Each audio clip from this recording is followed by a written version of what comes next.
Hello दोस्तों, mathematics के YouTube channel में आपका स्वागत करता हूं और इस वीडियो में हम जानेंगे एक्सपोनेंशियल्स एंड लॉगरिथमिक फंक्शंस के बारे में। तो सबसे पहले हम देख लेते हैं कि एक्सपोनेंशियल फंक्शंस मेरा क्या होता है।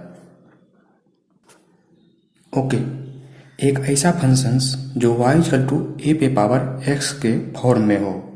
एक ऐसा फंक्शंस जो y इक्वल टू ए पे पावर x के फॉर्म में हो जहाँ a greater than 0 and a is not equal to 1 हो तो उसे हम एक्सपोनेंशियल फंक्शंस बोलेंगे। एग्जाम्पल के तौर पे हम देख लेते हैं y इक्वल टू 2 पे power x, y equal to e पे power x, y equal to 1 पे power x, y equal to 1/2 पे पावर x और y इक्वल टू -2 पे पावर x। अब आपसे पूछा जाए कि बताइए y इक्वल टू 2 पे पावर x मेरा एक्सपोनेंशियल फंक्शंस होगा या नहीं। तो बिल्कुल आपने जस्ट अभी देखा कि a मेरा 0 से बड़ा होना चाहिए और a मेरा 1 के इक्वल नहीं होना चाहिए, तो ये मेरा एक्सपोनेंशियल फंक्शंस होगा। ओके, y इक्वल टू ई पे पावर x, ई का वैल्यू 2 पॉइंट समथिंग्स होता है, तो ये भी मेरा एक्सपोनेंशियल फंक्शंस होगा। y इक्वल टू 1 पे पावर x, मतलब a मेरा 1 के इक्वल नहीं होना चाहिए और यहाँ मेरा a 1 आ रहा है, इसलिए मेरा ये एक्सपोनेंशियल फंक्शंस नहीं होगा।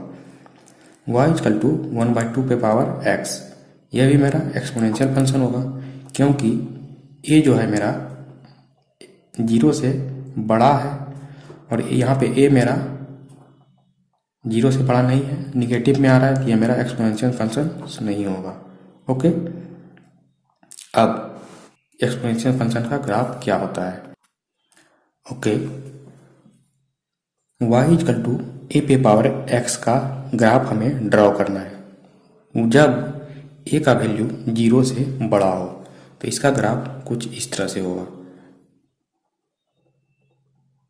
ये ग्राफ मेरा y इक्वल टू ए पे पावर x का होगा। कब? जब a का वैल्यू 0 से बड़ा होगा। और ये जहाँ पे कटिंग पॉइंट हो रहा है इसका कोऑर्डिनेट होगा 0 और 1। ओके, ये मेरा a पे पावर x का ग्राफ होगा। कब? जब a का वैल्यू 0 से बड़ा होगा। और ये मेरा a पे पावर x का ग्राफ होगा। कब? जब a का वैल्यू 0 से 1 के बीच होगा, तो इसका ग्राफ कुछ इस तरह से आएगा। इसको टच नहीं करेगा, बिल्कुल इसके करीब से होके जाएगा। ये y एक्सिस, सॉरी ये x एक्सिस है, ये y एक्सिस है, इसके बिल्कुल करीब से होके जाएगा, लेकिन इसको टच नहीं करेगा। और इसका कोऑर्डिनेट होगा 0 और 1। ये मेरा ग्राफ आ रहा है y इक्वल टू ए पे पावर x का। कब? जब a का वैल्यू 0 से 1 के बीच है। ओके, अब देख लेते हैं लॉगरिथमिक फंक्शंस के बारे में। तो चलिए देखते हैं। Okay, a function of the form y equal to log x base a is called logarithmic functions and read as log x base a and it is defined as x greater than 0, a greater than 0 और a is not equal to 1। एक ऐसा functions जो y equal to log x base a के form में हो तो उसे हम लॉगरिथमिक फंक्शंस बोलेंगे। इसे पढ़ेंगे log x base a। Okay, imagine कीजिए कुछ टर्म्स आपको दिया हुआ है। y इक्वल टू log 5 10 हो गया है, y इक्वल टू log 0 1 है, y equal to log base 0 है और यहाँ पे 10 है, और y इक्वल टू log 3/2 -3 है। अब आपको बताना है कि बताइए इसमें से कौन मेरा लॉगरिथमिक फंक्शंस है। फर्स्ट नंबर दिया हुआ है y equal to log 10 base 5। देखिए x हमेशा मेरा 0 से बड़ा होना चाहिए, बिल्कुल x मेरा 0 से बड़ा आ रहा है, और बेस भी मेरा 0 से बड़ा होना चाहिए, तो ये मेरा लॉगरिथमिक फंक्शंस होगा। ओके, सेकेंड दिया हुआ है y equal to log 1 base 0। Okay, देखिए x मेरा 0 से बड़ा होना चाहिए, बिल्कुल x मेरा 0 से बड़ा है, और बेस भी मेरा 0 से बड़ा होना चाहिए और 0 के बराबर नहीं होना चाहिए। ओके, ये मेरा 0 के बराबर आ रहा है, तो ये मेरा लॉगरिथमिक फंक्शन नहीं होगा। थर्ड है log 10 बेस 1/2। x देखिए x मेरा 0 से बड़ा होना चाहिए, बिल्कुल ये x मेरा 0 से बड़ा है, और बेस भी मेरा 0 से बड़ा होना चाहिए और 0 के इक्वल नहीं होना चाहिए। ये मेरा 0 से बड़ा है और 0 के इक्वल नहीं है, तो ये y equal to log 10 base 1/2 मेरा लॉगरिथमिक फंक्शंस होगा। ओके, फोर्थ नंबर दिया हुआ है y equal to log -3 base 3/2। Okay, x मेरा 0 से बड़ा होना चाहिए, लेकिन यहाँ पे मेरा x माइनस में आ रहा है, तो ये मेरा लॉगरिथमिक फंक्शंस नहीं होगा। ओके, अब लॉगरिथमिक फंक्शंस का ग्राफ देख लेते हैं कि क्या होता है लॉगरिथमिक फंक्शन का graph. Okay, y equal to log x base a का ग्राफ हमें ड्रॉ करना है, मतलब खींचना है जब a का वैल्यू 0 से बड़ा होगा, तो इसका ग्राफ कुछ इस तरह से होगा। ओके, और ये वाला लाइन जस्ट y के नज़दीक से होके पास करेगा, इसको टच नहीं करेगा, और यहाँ का कोऑर्डिनेट होगा मेरा 1 0। ओके, अब दूसरा देखिए y equal to log x base a का ग्राफ हमें ड्रॉ करना है जब a का वैल्यू 0 से 1 के बीच होगा, इसका ग्राफ कुछ इस तरह से होगा डाउनवर्ड में। Okay,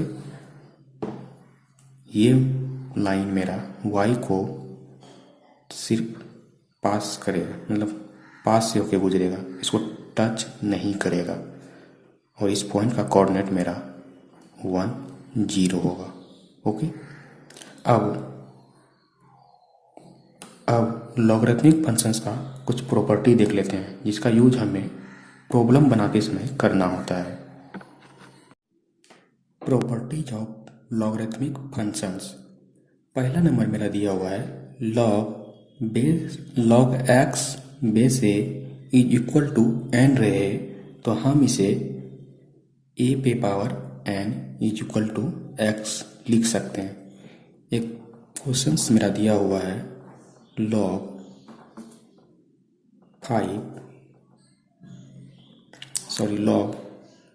10 base 5 is equal to y रहे तो हम इसे लिख सकते हैं 5 पे power y equal to 10।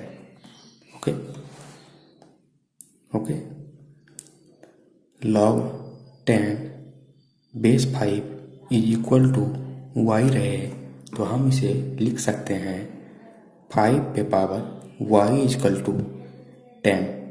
Okay, second मेरा दिया हुआ है log m into n base a तो हम इसे अलग अलग सेपरेट करके लिख सकते हैं, मतलब log m base a plus log n base a।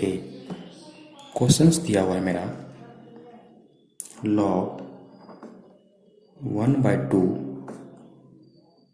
Base में है, ये 1/2 मेरा बेस में है, इसको अच्छे से लिखते हैं log 10x बेस 1/2 तो हम इसे लिख सकते हैं log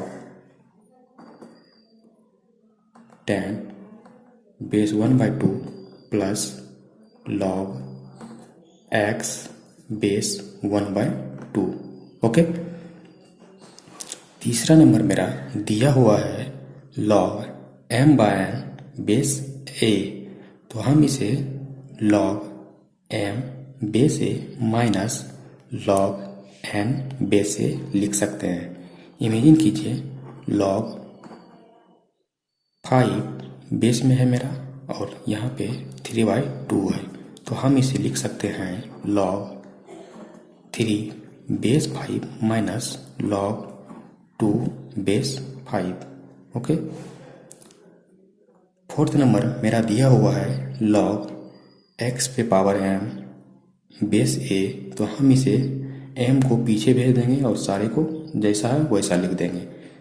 एक क्वेश्चन यदि मेरे ऐसा दिया रहे log 3 बेस में है और 5 का स्क्वायर है, ओके, तो हम इसे लिख सकते हैं 2 log 5 बेस 3। ओके।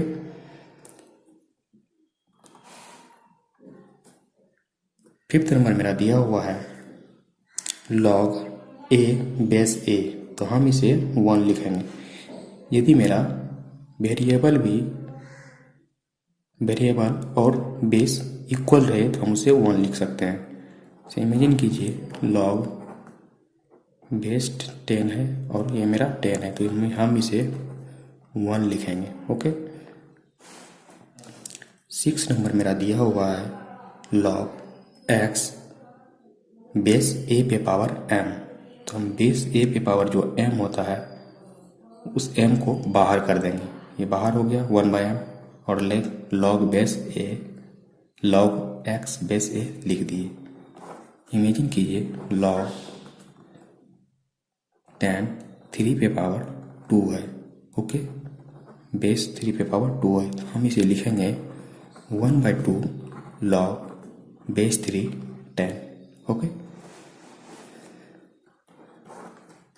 7 नंबर मेरा दिया हुआ है log x बेस a, तो हम इसे बेस को चेंज कर ऊपर नीचे सेम बेस करके और ऐसे लिख सकते हैं। इमेजिन कीजिए log 3 log बेस 3 और 10 दिया हुआ है, तो हम इसे लिख सकते हैं log बेस को कुछ ले लीजिए अपने मन से और ऊपर में 10 लिख दीजिए, नीचे भी log बेस को ये 5 ले लीजिए और नीचे 3 लिख दीजिए। ओके। 8 नंबर मेरा दिया हुआ है log m base a is equal to log m base a। यदि इस दोनों में बेस मेरा सेम रहे तो हम सिर्फ इसे इक्वल कर देते हैं। इमेजिन कीजिए log 2x minus 4 is equal to, base मेरा ले लीजिए कुछ 3 ले लीजिए, log बेस 3 ले लीजिए यहाँ पे और इसे 3x माइनस 2 कर दीजिए, तो हम इसे लिख सकते हैं 2x minus 4 is equal to 3x minus 2, और इसे हम सॉल्व करेंगे तो मेरा x निकल जाएगा। ओके। ओके, इस वीडियो में यहीं तक, और अगर वीडियो समझ में आया हो तो लाइक सब्सक्राइब और शेयर जरूर कीजिएगा। Thank you.